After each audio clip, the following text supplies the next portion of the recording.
ध्यान म्हणजे सोपं काय सांगू तुम्हाला, अगदी सोपं. आत्ता अनंत विचार चाललेत, खूप विचार चाललेले आहेत. त्या खूप विचारांना शांत शांत शांत शांत शांत करत कंट्रोलमध्ये आणायचं आहे. मला त्या विचारांना नियंत्रित करायचं आहे.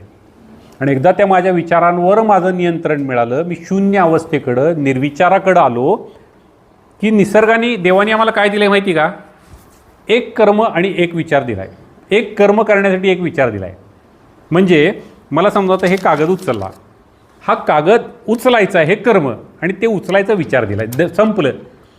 पण मी काय घोटाळा करतो किंवा मी काय करते, कागद पांढराच आहे, उचलला जातो की नाही, मला हात माझा थरथरथर कापायला लागला आहे, मला जमेल का नाही, हे अनावश्यक आपण जोडले. मला फक्त उचल, तू काय कराय ते माझं मी बघतो म्हणतो. तो जो काय कंट्रोलर आहे तो म्हणतो माझं मी बघतो, तू फक्त उचल, तू जा अभिनय कर गपचूप. जमेल का नाही, लोक काय म्हणतील, मला कोण ओळखीचे आलेत काय समोर, टाळ्या वाजतील की नाही वाजतील, मग मला काय कशाला काय, जा परफॉर्मन्स तुला जे जमते ते कर, ये ना बाजूला.